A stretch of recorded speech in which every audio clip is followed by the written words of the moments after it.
இயேசு கிறிஸ்து நாமத்தினாலே ஒவ்வொருவரையும் வாழ்த்துகிறேன். ஆண்டவர் கொடுத்திருக்கிற இந்த நல்ல நாளுக்காக ஆண்டவருக்கு நன்றி செலுத்துகிறேன். இந்த நாளிலும் ஆண்டவர் நம்மோடு பேசும்படி நாம் ஜெபிக்கலாம். பரிசுத்தமுள்ள எங்கள் நல்ல தகப்பனே, இயேசு நாமத்தினாலே எங்களை தாழ்த்தி உம்முடைய பாதத்திலே தருகிறோம். ஆண்டவரே, உம்முடைய வார்த்தையின் மூலம் நீர் எங்களோடு பேசுவீராக.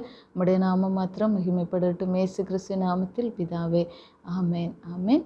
இந்த நாளிலே நீதிமொழிகள் புஸ்தகம் 23ஆம் அதிகாரம் 18வது வசனத்தை நான் வாசிக்கிறேன்.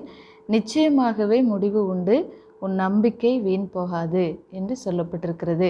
இந்த புதிய மாதத்திலே முதலாவது நாளிலே ஆண்டவர் சொல்லுகிற இந்த வார்த்தையின்படியே இந்த மாதத்திலே ஆண்டவர் ஒவ்வொருவருடைய வாழ்க்கையிலையும் அற்புதத்தை செய்வாராக. ஆண்டவர் சொல்லியிருக்கிற இந்த வார்த்தையின்படியே ஒவ்வொருவருடைய நம்பிக்கையும் வீண் போகாதபடிக்கு அந்த நம்பிக்கைகளை ஆண்டவர் ஆசீர்வதிப்பாராக. இந்த வார்த்தை சொல்லியிருக்கிறது நிச்சயமாகவே முடிவு உண்டு என்று சொல்லி. எந்த ஒரு காரியத்திற்கும் முடிவு உண்டு. முடிவு இல்லாத எந்த ஒரு காரியமுமே இல்லவே இல்லை. நம்ம நினைக்கலாம், நம்முடைய பிரச்சனைகளுக்கு ஒரு முடிவு வராதா, அல்லது இப்படிப்பட்ட நெருக்கங்கள், தேவைகள், இதில் ஒரு தீர்வு நமக்கு கிடைக்காதா, ஒரு முடிவு வராதா என்று சொல்லி. நான் வசனம் சொல்லுகிறது நிச்சயமாகவே முடிவு உண்டு என்று சொல்லி. எல்லா சூழ்நிலையிலும் எல்லா நபர்கள், எந்த மனிதனாக இருந்தாலும், எந்த பிரச்சனையாக இருந்தாலும் முடிவு என்கிறது ஒன்று உண்டு. அந்த முடிவு எப்படிப்பட்டது என்று வேதம் சொல்லுகிறதுனா, உன் நம்பிக்கை வீண் போகாது என்று சொல்லி. நம்ம எந்த நம்பிக்கையை வைத்திருக்கிறோமோ, எதின் மேலே நம்பிக்கை வைத்திருக்கிறோமோ, அப்படி தான் நம்முடைய முடிவும் நம்மளுடைய நம்பிக்கையை சார்ந்து தான் நம்முடைய முடிவு இருக்கும். அதைத்தான் இந்த வசனம் சொல்லுகிறது. இப்போ இந்த நம்பிக்கை என்பது இன்றைக்கு நம்ம மனிதர்களாகி நாம் பல காரியங்கள் மேலே நம்ம நம்பிக்கையை வைக்கலாம். ஒன்று நம்ம மருத்துவர்கள் மேலோ, அல்லது நம்முடைய வேலை, குடும்பத்தார் மேலே, பணத்தின் மேலே, நம்மளுடைய படிப்பு அல்லது நம்முடைய திறமைகளை நம்ம சார்ந்து நம்ம நம்பிக்கைகளை வைத்திருக்கலாம். ஆனால் வசனம் சொல்லுகிறது என்ன என்று சொன்னால், வேதத்தில் நம்ம அநேக காரியங்களை பார்க்க முடியும். மனிதர்கள் மேலே நம்ம வைக்கிற நம்பிக்கை எப்படிப்பட்டது, அதன் முடிவு எப்படி இருக்கும். நம்ம தேவன் மேலே வைக்கிற நம்பிக்கை எப்படிப்பட்டதாக இருக்கும். அப்படி நம்ம ஆண்டவரை நம்பும்போது அதனுடைய முடிவு எப்படிப்பட்டது என்று வேதம் சொல்லுகிறது. இப்போ நம்ம வேதத்தில் வசித்த சங்கீதம் 9:18வது வசனத்தில் வாசிக்கும்போது சொல்லப்பட்டிருக்கிறது, எளியவன் என்றைக்கும் மறக்கப்படுவதில்லை, சிறுமைப்பட்டவர்களுடைய நம்பிக்கை ஒருபோதும் கெட்டு போவதில்லை என்று சொல்லப்பட்டிருக்கிறது. அதேமாதிரி சங்கீதம் 34 நம்ம வாசித்தால் 8வது வசனம், கர்த்தர் நல்லவர் என்பதை ருசித்து பாருங்கள், அவர் மேல் நம்பிக்கையாக இருக்கிற மனுஷன் பாக்கியவான் என்றும் சொல்லப்பட்டிருக்கிறது. அப்போ ஆண்டவரை நம்புகிற மனிதர்கள் பாக்கியவான்கள் என்று வேதம் சொல்லுகிறது. இப்போ நம்ம மனிதர்கள் மேலே நம்பிக்கை வைக்கும்போது அது எப்படிப்பட்ட காரியங்களை நம்ம வாழ்க்கையில கொண்டு வருகிறது. எரேமியா 17ஆம் அதிகாரம் 5வது வசனத்தில் வாசித்தால் அங்கே சொல்லப்பட்டிருக்கிறது, மனுஷன் மேல் நம்பிக்கை வைத்து மாம்சமானதை தன் புய பலமாக்கி கொண்டு கர்த்தரை விட்டு விலகுகிற இருதயமுள்ள மனுஷன் சபிக்கப்பட்டவன் என்று கர்த்தர் சொல்லுகிறார். இது மனிதன் சொல்லவில்லை, கர்த்தரே சொல்லுகிறார். என்ன என்று சொன்னால், மனுஷன் மேலே நம்பிக்கை வைத்து மாம்சமானதை தன்னுடைய பலமாக்கி கர்த்தரை விட்டு விலகுகிறவர்கள், ஆண்டவரை தேடாமல் மனிதர்களை நம்பி மனிதர்களை சார்ந்து ஆண்டவரை விட்டு விலகுகிற மனிதர்கள் எப்படிப்பட்டவர்கள் என்றால் சபிக்கப்பட்டவன் என்று வேதம் சொல்லுகிறது. அவர்கள் எப்படி இருப்பார்களா, அந்தர வெளியில் கரளையாய் போன செடியை போல் இருந்து நன்மை வருகிறதை காணாமல் வனாந்திரத்தின் வறட்சியான இடங்களிலும் குடியில்லாத உவர் நிலத்திலும் தங்குவான் என்று சொல்லப்பட்டிருக்கிறது. அப்போ மனுஷனை நம்புகிறவர்கள், மாம்சத்தை நம்புகிறவர்கள் எப்படி இருப்பாங்கன்னா சபிக்கப்பட்டவர்கள். அவருடைய வாழ்க்கையில் எந்த ஒரு வளர்ச்சியையும் ஆசீர்வாதத்தையும் உயர்வையும் பார்க்க முடியாது. ஆனால் அதே அதிகாரம் எரேமியா 17:7-8 வசனங்களை நம்ம வாசித்தால், கர்த்தர் மேல் நம்பிக்கை வைத்து கர்த்தரை தன் நம்பிக்கையாக கொண்டிருக்கிற மனுஷன் பாக்கியவான். அவன் எப்படிப்பட்டவனாக இருக்கிறான், அந்த மனிதனுடைய முடிவு எப்படி இருக்கிறது என்றால், அவன் தண்ணீர் அண்டையில் நாட்டப்பட்டதும் கால்வாய் ஓரமாய் தன் வேர்களை விடுகிறதும் உஷ்ணம் வருகிறதை காணாமல் இலை பச்சையாய் இருக்கிறதும் மழை தாழ்ச்சியான வருஷத்திலும் வருத்தமின்றி தப்பாமல் கனி கொடுக்கிறதுமான மரத்தை போல இருப்பான். அப்படின்னா அந்த கர்த்தரை நம்புகிற மனிதனுடைய வாழ்க்கை ஆசீர்வாதம் உள்ளதாக, கனி நிறைந்ததாக, ஒரு வளர்ச்சி உள்ளதாக, உயர்வு உள்ளதாக காணப்படும். அதனால தான் கர்த்தரை நம்புகிற மனிதனுடைய வாழ்க்கை அது ஆசீர்வாதம் உள்ளது. அப்படிப்பட்ட மனிதர்கள் பாக்கியவான்கள் என்று வேதம் சொல்லுகிறது. அவர்கள் எப்படி இருக்கிறாங்க? தண்ணீர் அண்டையிலே நாட்டப்பட்டதை போல இருக்கிறாங்க. அவங்க உஷ்ணம் வருகிறதை காணாமல், மழை தாழ்ச்சி, மழையே இல்லாத சூழ்நிலையில கூட வருத்தமின்றி தவறாமல் கனி கொடுக்கிற மரத்தை போல அவர்களுடைய வாழ்க்கை செழிப்பாக இருக்கும் என்று வேதம் சொல்லுகிறது. அப்போ கர்த்தரை நாம் நம்புகிறவர்களாக நம்ம இருக்க வேண்டும். நம்ம எப்படி நம்பணும் என்று சொல்லி வேதம் சொல்லுகிறது என்றால், நீதிமொழிகள் 3ஆம் அதிகாரத்தில் 5வது வசனத்தை நம்ம வாசித்தால் அங்கே சொல்லப்பட்டிருக்கிறது, உன் சுய புத்தியின் மேல் சாயாமல் உன் முழு இருதயத்தோடும் கர்த்தரில் நம்பிக்கையாக இருந்து. அப்போ நமக்கு தெரிந்திருக்கிற காரியங்கள், சில காரியங்கள் நமக்கு தெரிந்திருக்கலாம், இது நம்மளால் முடியும் முடியாது என்பதை நம்ம அறிந்து வைத்திருக்கலாம். ஆனால் வேதம் சொல்லுகிறது, உன் சுய புத்தியின் மேலே சாயாமல் நீ முழு இருதயத்தோடும் என்ன செய்யணும்னா கர்த்தர் பேரில் நம்பிக்கையாக இருக்க வேண்டும் என்று. அப்போ நம்ம முழு இருதயத்தோடும் கர்த்தர் பேரில் நம்பிக்கையாக இருக்க வேண்டும். நீதிமொழிகள் 14:26 நம்ம வாசித்தால் அங்கே சொல்லப்பட்டிருக்கிறது, கர்த்தருக்கு பயப்படுகிறவனுக்கு திட நம்பிக்கை உண்டு என்று சொல்லி. அப்போ நம்ம ஆண்டவருக்கு பயந்திருக்கும் போதும், ஆண்டவரை முழு இருதயத்தோடு அவரிலே நம்பிக்கையாக இருக்கும் போதும் நம்முடைய வாழ்க்கை ஆசீர்வாதம் உள்ளதாக இருக்கும். அது வனாந்தரத்தை போல அல்லது மாம்சத்தை நம்புகிற மனிதனை நம்பி ஆசீர்வாதத்தை சுதந்திரிக்க முடியாத மனிதர்களுடைய வாழ்க்கை போல இராமல், கர்த்தரை நம்புகிற மனிதர்களுடைய வாழ்க்கை அது ஆசீர்வாதம் நிறைந்ததாக, செழிப்புள்ளதாக காணப்படும் என்று வசனம் சொல்லி இருக்கிறது.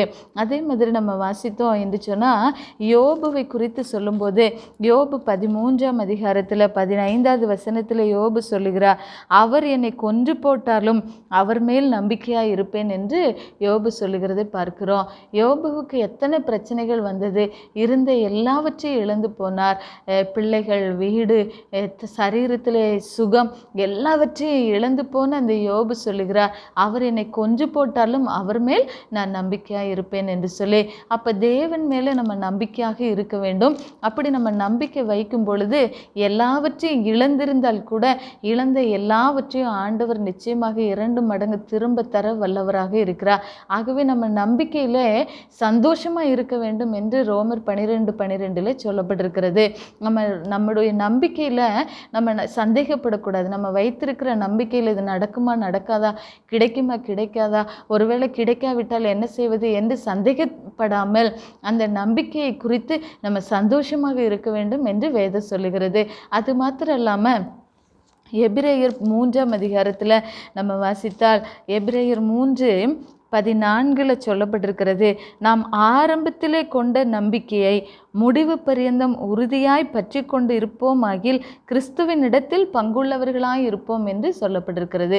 ஆரம்பத்தில் நம்பினோம், இப்போ நம்பவில்லை என்று நம்முடைய நம்பிக்கையை நம்ம விட்டு விடாதபடிக்கு நம்ம ஆரம்பத்திலே கொண்ட நம்பிக்கையை முடிவு பரியந்தம் அதில் உறுதியாய் இருக்கும்போது கிறிஸ்துவின் இடத்திலே நம்ம பங்குள்ளவர்களாக இருக்க முடியும் என்று வேதம் சொல்லுகிறது. அது மாத்திரம் இல்லாமல் சில நேரத்தில் நம்ம நினைப்போம், நம்ம ஜெபிக்கணும்னு நினைக்கிறோம், நம்ம விசுவாசிக்கணும்னு நினைக்கிறோம், நம்பிக்கை வைக்கணும்னு நினைக்கிறோம். ஆனால் சில நேரத்தில் சோர்ந்து போய் விடுகிறோம், நம்பிக்கை இழந்து போய் விடுகிறோம். அப்போ நம்ம என்ன செய்ய வேண்டும்? வேதம் சொல்லுகிறது, ரோமர் 15ஆம் அதிகாரம் 13ஆம் வசனத்தில் எப்படி சொல்லப்பட்டிருக்கிறது, பரிசுத்த ஆவியின் பலத்தினாலே உங்களுக்கு நம்பிக்கை பெருகும்படிக்கு நம்பிக்கையின் தேவன் விசுவாசத்தினால் உண்டாகும் எல்லாவித சந்தோஷத்தினாலும் சமாதானத்தினாலும் உங்களை நிரப்புவாராக என்று சொல்லப்பட்டிருக்கிறது. அப்போ நமக்கு நம்பிக்கை எப்படி கிடைக்கும் என்று சொன்னால், பரிசுத்த ஆவியின் பலத்தினாலே உங்களுக்கு நம்பிக்கை பெருகும்படிக்கு என்று சொல்லப்பட்டிருக்கிறது. அப்போ நம்ம தேவ சமூகத்தில் பரிசுத்த ஆவியானுடைய ஆளுகைக்காக, ஆண்டவருடைய நடத்துதலுக்காக நம்ம காத்திருக்கும் போது பரிசுத்த ஆவியானவர் நமக்கு பலனை தருகிறார். ஆண்டவரை நம்புவதற்கு, அவருடைய சமூகத்தில் காத்திருப்பதற்கு, அவரை விசுவாசிப்பதற்கு ஆவியானவர் நமக்கு நம்பிக்கை கொடுக்கிறவராக இருக்கிறார். அப்போ அவரை நம்பும்படிக்கு பரிசுத்த ஆவியானவர் நம்மை பலப்படுத்துகிறார். அது மாத்திரம் இல்லாமல் நம்பிக்கையின் தேவன் விசுவாசத்தினால் உண்டாகும் எல்லாவித சந்தோஷத்தினாலும் சமாதானத்தினாலும் நம்மை நிரப்புவார் என்று. இப்போ அவரே நம்முடைய நம்பிக்கைக்கு உரியவர். அவர் தான் நமக்கு நம்பிக்கையை தருகிறார். இப்போ பரிசுத்த ஆவியானவர் தான் நாம் ஆண்டவரை நம்புவதற்கு நம்மை பலப்படுத்துகிறவராக இருக்கிறார். அப்போ அவரிடத்துல இருந்து நம்ம நம்பிக்கையை பெற்றுக்கொள்ளும் போது நம்ம முடிவு பரியந்த அந்த நம்பிக்கையில் உறுதியாக இருக்க முடியும். அதனால தான் நீதிமொழிகள் 23:18 சொல்லுகிறது, நிச்சயமாகவே நம்பிக்கை உண்டு, உன்னுடைய நிச்சயமாகவே முடிவு உண்டு, உன் நம்பிக்கை வீண் போகாது என்று சொல்லி. அப்போ எல்லா காரியங்களுக்குமே ஒரு முடிவு உண்டு. இதுவரைக்கும் இந்த பிரச்சனைக்கு ஒரு தீர்வே வரவில்லை என்று நீங்கள் நினைத்து கொண்டிருந்தா அந்த பிரச்சனைக்கு நிச்சயமாக முடிவு தீர்வு உண்டு. நீங்கள் வைத்திருக்கிற நம்பிக்கையில் சந்தோஷமாக இருந்து முடிவு பரியந்த உறுதியாக இருக்கும்போது ஆண்டவர் அந்த நம்பிக்கையை வெட்கப்பட விடவே மாட்டார். அந்த நம்பிக்கை சிறுமைப்பட்டவுடைய நம்பிக்கையை கெட்டுப்போக விடவே மாட்டார். அதை ஆண்டவர் ஆசீர்வதிப்பார். அதுக்கு அந்த நம்பிக்கையை வீண் போகாமல் அந்த எதை எதிர்பார்த்திருக்கிறீர்களோ அதை ஆண்டவர் வாய்க்க பண்ணுவார். ஒரு காரியத்தை இப்படி சொல்லுவார்கள், என்ன என்றால், நம்ம ஜெபிக்கும் போது உடனே பதில் கிடைத்து விட்டது என்று சொன்னால் நம்ம ஆண்டவரை அதிகமாக நம்புகிறோம் என்று சொல்லி அர்த்தமாம். நம்முடைய ஜெபங்களுக்கு நம்முடைய பிரச்சனைகளுக்கு முடிவே வரவில்லை, நம்ம ஜெபித்து கொண்டே இருக்கிறோம், ஆண்டவருடைய காரியங்களெல்லாம் சரியாகத்தான் செய்து கொண்டிருக்கிறோம், ஆனால் முடிவே வரவில்லையே, பதிலே வரவில்லையே என்று சொன்னால் அவர் அதிகமாக நம்மை நம்புகிறார் என்று அர்த்தமாமா. இன்னைக்கு நம்ம கூட பாருங்க, நிறைய நேரத்தில் என்னுடைய பிரச்சனைக்கு பதிலே வரவில்லையேன்னு நீங்கள் நிறைய நாள் காத்திருக்கிறீங்க அப்படின்னா நீங்கள் ஆண்டவரை நம்புவதை காட்டிலும் அவர் உங்களை அதிகமாக நம்புகிறார் என்று அர்த்தம். ஆகவே சோர்ந்து போகாமல் யோபு சொன்னது போல, அவர் என்னை கொன்று போட்டாலும் நான் அவர் மேல் நம்பிக்கையாக இருப்பேன் என்ற நம்பிக்கை உங்களுக்கு இருக்குன்னு சொன்னால் அந்த நம்பிக்கை வீண் போகாது.